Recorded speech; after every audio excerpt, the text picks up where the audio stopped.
broadcast as we look at Isaiah chapter 10 to chapter 12 of our yearly Bible plan reading. Today we're going to take our sharing from verse 5 of chapter 10. It says, "What sorrows await Assyria, the rod of my anger? I use it as a club to express my anger."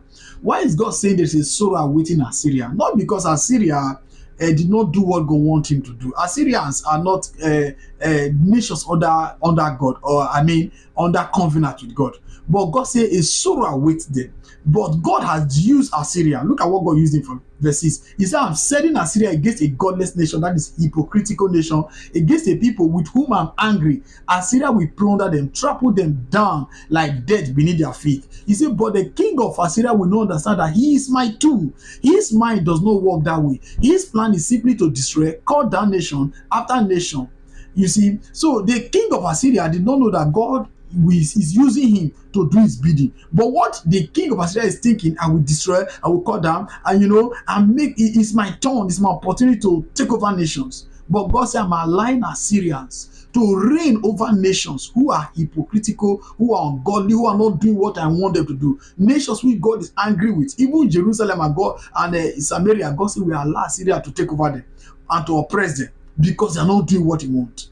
But God is not angry with the same Assyria. Why is God angry with him? Because Assyria king went on boasting, telling his princes he will give the kingdom, and he was even boasting that it was by his strength. Look at what he said in verse 12. He said, after the Lord had used the king of Assyria to accomplish his purpose on Mount Zion and in Jerusalem, he will turn against the king of Assyria and punish him. Why? For he is proud and arrogant. He boasts, by my own power, I'm able to do this. With my own wisdom, I'm able to plan it. I have broken down the defense of nation and carried off treasures. I have knocked down their kings like a bull. So God is angry with this king of Assyria because he is not proud. He thinks that it's by strength that he prevailed because he's a wise person. He said, I'm shrewd. I have wisdom. That's able to achieve this.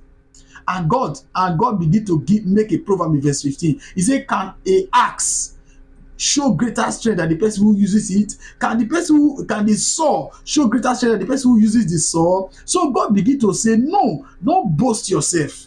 But the Assyrian king is boasting, and God said, I will deal with him. Though he did the bidding of God. What is the big lesson here?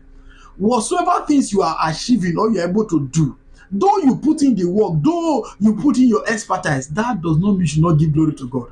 God is not angry with the Assyrian king for doing his bidding, but God is angry with him because he is arrogant and proud, and God will resist him. So in everything you are doing, or you see somebody you are doing, always give the glory to God. Whether your neighbors are the one doing it, give the glory to God. God bless you very good.